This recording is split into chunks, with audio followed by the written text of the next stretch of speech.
Let us have some more practice with our structs. So what I've done is behind the scenes I've created a new file called as expense, and let us get started with this one. So first, as usual, let us create our module, and let me call this module as tutorials.structs.expense. Now just imagine that we are creating an application to manage our expenses.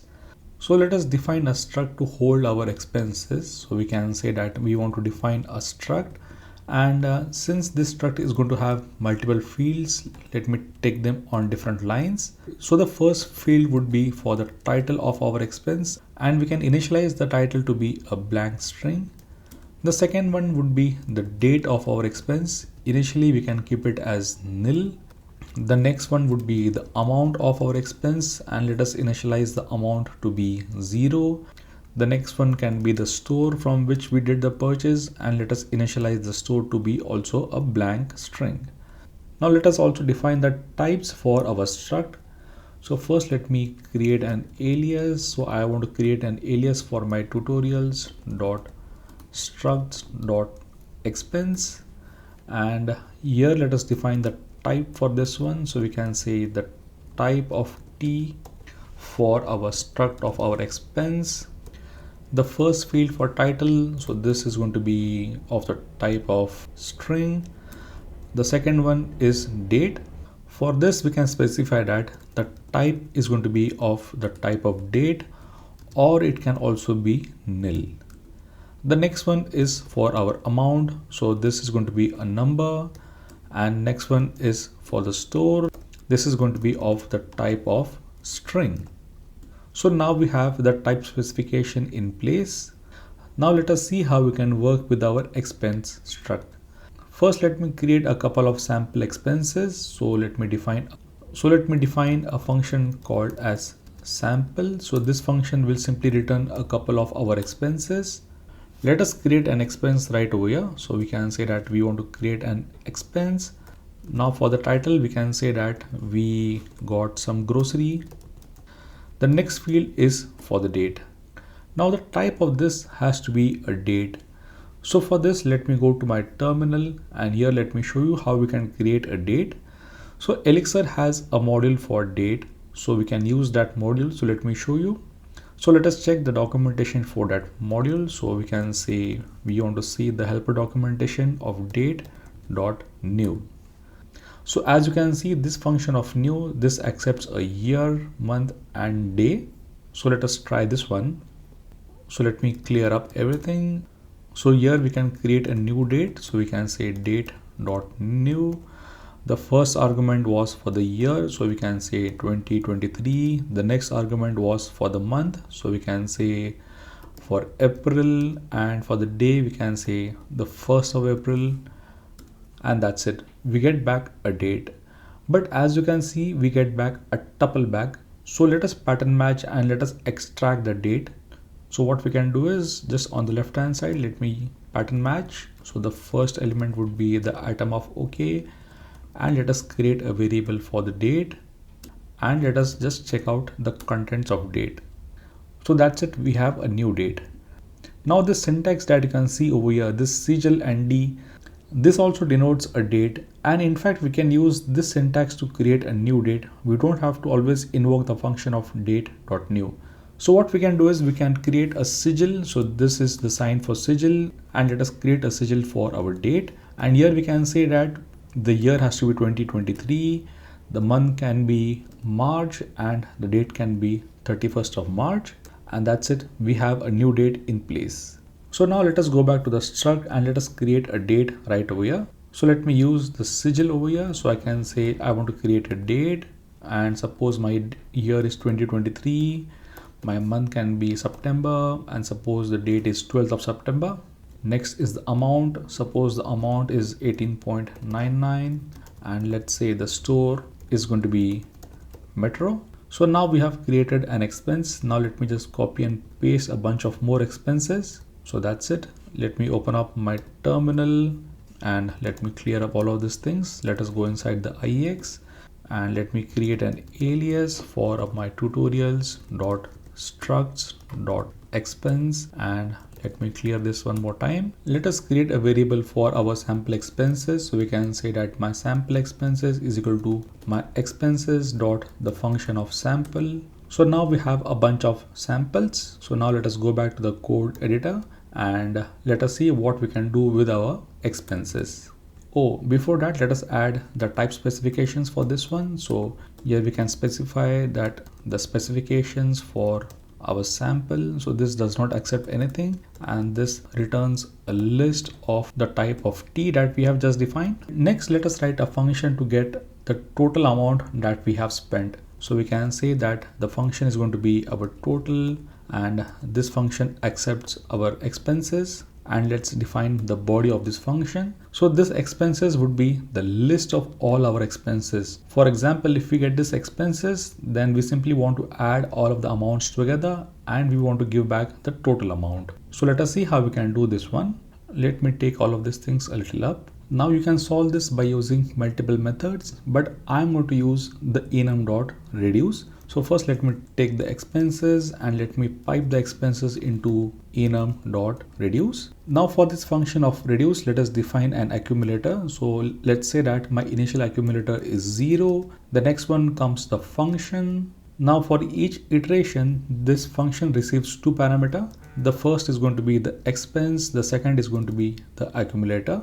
And for each iteration, I simply want to go to my expense, take the amount and add that amount to my accumulator. So that's it. Now let us go back to our terminal. Let us recompile our expense. Let me clear up everything. And now let us invoke this function. So we can say expense dot let us get the total for our sample.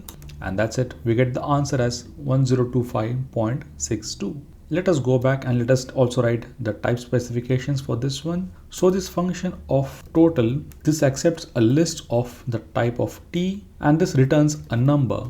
So if you hover over number, you can see that your number can either be an integer or a float. Next, let us write a function to sort our expenses by the date. So we can say that we want to define a function and this function accepts our list of expenses. And now let us see how we can sort our list. So in the last video, we have seen how to sort a list, but this time we want to sort by date. So let me take you back to my terminal.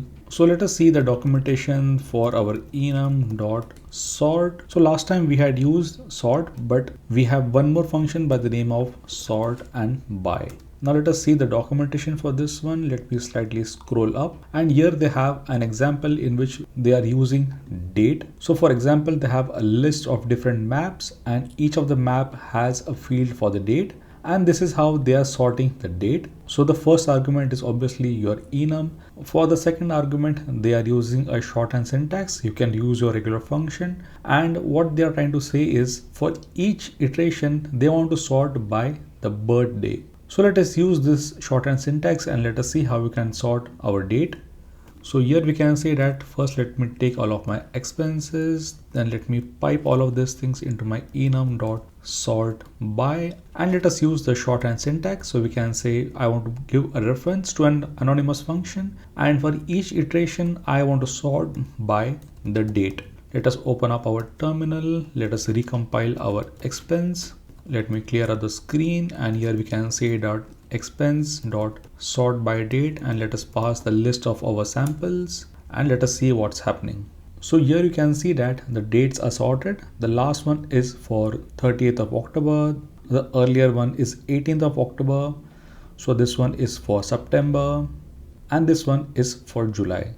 So we have a nicely sorted list in ascending order. In case if you want to change the order, you can refer the documentation. So here they are saying that in case if you want descending, then you can add this parameters as well. Let us go back. Let us write the specifications for this one. So sort by date. So this accepts the list of the type of t and this also returns the same list of the type of t. Next, let us see how we can add an expense to our list of expenses. So let's define a function called as add expense. So this accepts one single expense and let us write the body of our function.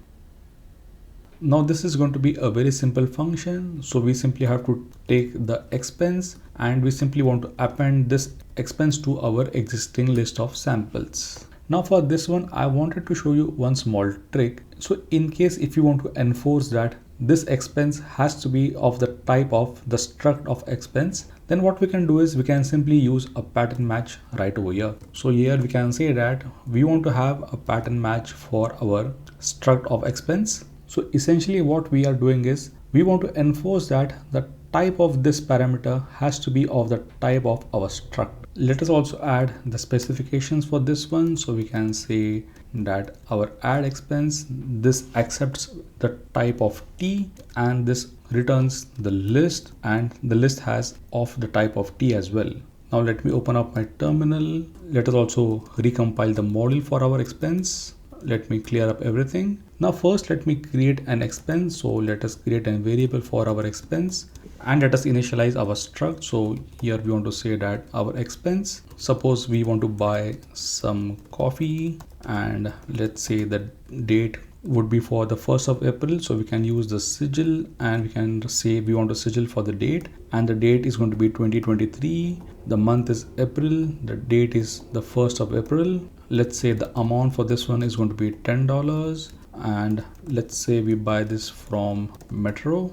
So now we have one expense with us. Now let us try adding this expense. So we can say expense dot add our expense, and let us pass the newly created expense, and we get back an answer. So let us see if we have coffee in this list or not.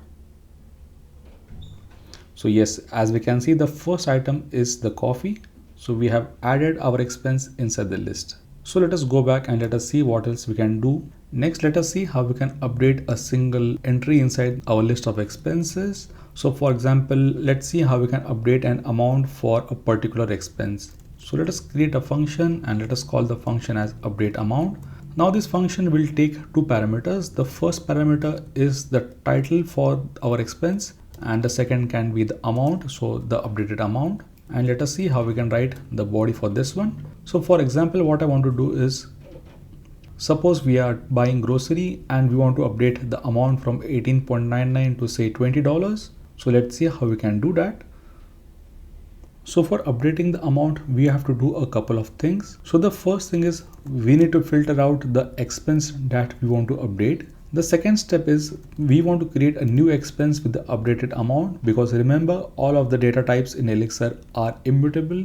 The third is we simply want to add this expense to our samples and we want to take out the old entry. So let us see how we can do these things. So the first step is to filter the exact expense with the given title. So we can say we want to use enum.filter. The first argument would be for our sample expenses. So we can just pass the function of sample over here. Next, we have to define a function right over here. So let me use the function and end. And for each iteration, this function receives one single expense. So let us pattern match on the expense title. So here we can say that we want to extract the title and we want to capture the title in a new variable, and let us name the variable as expense title. And for each iteration, we simply have to check if the expense title is equal to the given title. So this title comes from the function definition, which is right over here. And we also need to capture this expense. So if you just hover on filter, so here we can see that the result is a list. So let us pattern match and let us extract that expense. So on the left, let us pattern match over here. And let us create a new list and let us create a variable called as item. So this item will hold the expense that we have just filtered. The next step is to create a new expense. So we can say that we want to create a variable for the new item, and let us create a new expense by updating this item. So we can say for my struct of item, I want to update the amount by the new amount. So this amount comes from the function definition right over here. So now we have the new amount. The last thing is we simply have to append the new item to our list of samples. But before we can append, we also need to remove the old item from our list of samples. But we can do all of these things in one place in a single statement. So let me show you how we can do this. So here we can say that we want to append the new item to our list of our samples. But before we can append, we also need to remove the old entry. So what we can do is we can simply take the output of sample and pipe this into a new function, and we can say list dot delete, and let me pass the old item to this function. and that's it. So what's going to happen is, first we are going to remove the entry from the list of samples, and after that the new item is going to be appended. Now let me open up the terminal, and as usual let us again recompile our expense. Let me clear up the screen and let us try to invoke this function expense.update amount.